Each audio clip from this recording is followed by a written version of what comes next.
తెలంగాణలో సంచలనం సృష్టించిన ఫోన్ ట్యాపింగ్ కేసు కనుమరుగైన పరిస్థితి కనబడతా ఉంది. దాని గురించి కూడా ఎటువంటి అప్డేట్ అయితే లేని నేపథ్యం అయితే కనబడతా ఉంది. అదే వాదనలు ఇప్పుడు బలంగా వినిపిస్తూ ఉంది. కానీ ప్రభుత్వం మాత్రము ఏదైతే సిట్ ఏర్పాటు చేయడం అయితే జరిగింది, ఆ సిట్ కూడా వేగవంతంగా పనులు చేస్తూ ఉంది, దర్యాప్తు చేస్తూ ఉంది అన్నట్టుగా చెప్తున్న నేపథ్యం కనబడతా ఉంది. అయితే సిట్ కూడా ప్రభుత్వ విప్ అయిన ఎన్ఎం శ్రీనివాస్ రెడ్డికి అయితే నోటీసులు అయితే ఇచ్చినట్టు కూడా కనబడతా ఉంది. జూన్ నెల 1వ తారీఖు తనను కూడా విచారణకి రావాలని కూడా పిలుపునిచ్చినట్టు కూడా తెలుస్తూ ఉంది. ఫోన్ ట్యాపింగ్ సంబంధించి కేసులో గతంలో తాను కూడా కేసు నమోదు చేయడం అయితే జరిగింది. డీజీపీకి ఆధారాలతో పాటు ఆయన కేసు నమోదు చేశారు గతంలో. దానికి సంబంధించి ఏదైతే ఉందో తన దగ్గర ఉన్న ఆధారాలు ఏమున్నాయి ఏంటి అని కూడా ఎంక్వైరీ చేసే అవకాశాలు అయితే కనబడతా ఉన్నాయి. ఫోన్ ట్యాపింగ్ సంబంధించి కూడా గతంలో తెలంగాణలో చాలా హాట్ టాపిక్గా మారింది. గత ప్రభుత్వం బీఆర్ఎస్ ప్రభుత్వం కాంగ్రెస్ నేతల్ని మరియు బీజేపీ నేతలే కూడా పర్సనల్ ఫోన్స్ ఏవైతే ఉంటాయో వాటన్నిటిని కూడా ట్రాక్ చేసింది, విన్నది.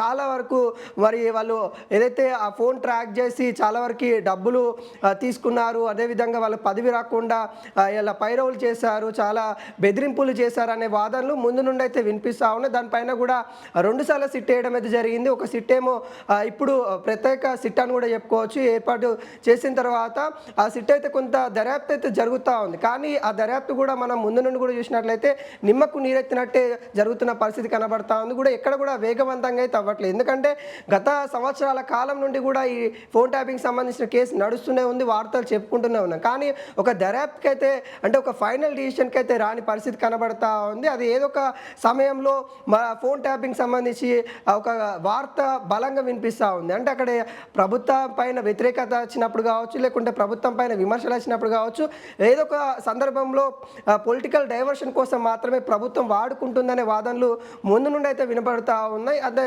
దానిలో భాగంగానే ఇప్పుడు కూడా కొంత ఏదైతే సిట్ వేగవంతం పెంచింది అని కూడా ప్రభుత్వం అయితే చెప్తా ఉంది. ఎందుకంటే ప్రభుత్వ విప్గా ఉన్న ఎన్ఎం శ్రీనివాస్ రెడ్డికి నోటీసులు పంపించేసి తనను కూడా విచారించాలి, తన దగ్గర ఉన్న ఆధారాలు కూడా స్వీకరించిన తర్వాత కేసు ముందుకు తీసుకెళ్తామని కూడా చెప్తా ఉన్నారు. ఇప్పటికే కీలక నేతలందరూ కూడా సిట్ అయితే ఎవరైతే ఆధారాలు ఉన్నాయి, ఎవరైతే మా ఫోన్ ట్యాప్ అయినాయని చెప్తా ఉన్నారో వాళ్ళందరినీ కూడా ఎంక్వైరీ చేయడం అయితే జరిగింది. వాళ్ళ దగ్గర ఉన్న ఆధారాలు ఏంటి, ఏ విధంగా వాళ్ళు ఫోన్ ట్యాపింగ్ గురైందని, వాళ్ళ ఫోన్ గురైందని వాళ్ళు భావించారు, వాళ్ళ దగ్గర ఉన్న బలమైన ఆధారాలు ఏంటి అని కూడా ఇటు సిట్ బృందం అయితే స్వీకరించడం అయితే జరిగింది. గతంలో బీజేపీ నేతలు అంటే ఈటల రాజేందర్ కావచ్చు, కీలకమైన నేతలందరినీ కూడా ఇటు కాంగ్రెస్ నేతలందరూ కూడా మహేష్ కుమార్ గౌడ్ కావచ్చు, ఇంకా కీలకమైన అందరినీ కూడా సిట్ అయితే విచారణకైతే పిలిచింది. వాళ్ళ దగ్గర ఉన్న సాక్ష్యాధారాలను కూడా స్వీకరించడం అయితే జరిగింది. అయితే ఇప్పుడు ఎన్ఎం శ్రీనివాస్ రెడ్డి వంతు వచ్చిందని కూడా చెప్తా ఉన్నారు. తనను కూడా విచారించిన తర్వాత కేసు ముందుకెళ్ళే అవకాశాలు అయితే జరుగుతూ ఉంది. ఇంకా విచారణ పరంపర అయితే కొనసాగే అవకాశాలు ఉన్నాయన్నట్టుగా తెలుస్తూ ఉంది. వాటికి సంబంధించి కూడా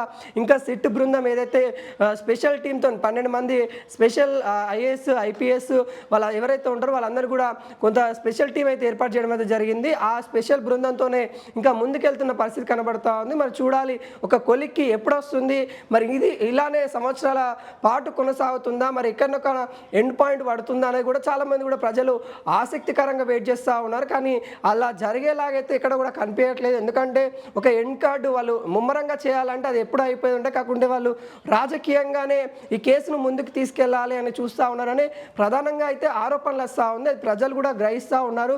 రాను ప్రజలు కూడా తిరుగుబడే అవకాశాలు ఉన్నాయి అన్నట్టుగా రాజకీయ విశ్లేషణలు అయితే చెప్తా ఉన్నారు. మరి చూడాలి ఈ కేసు ఎంతవరకు ముందుకెళ్తుంది అనేది.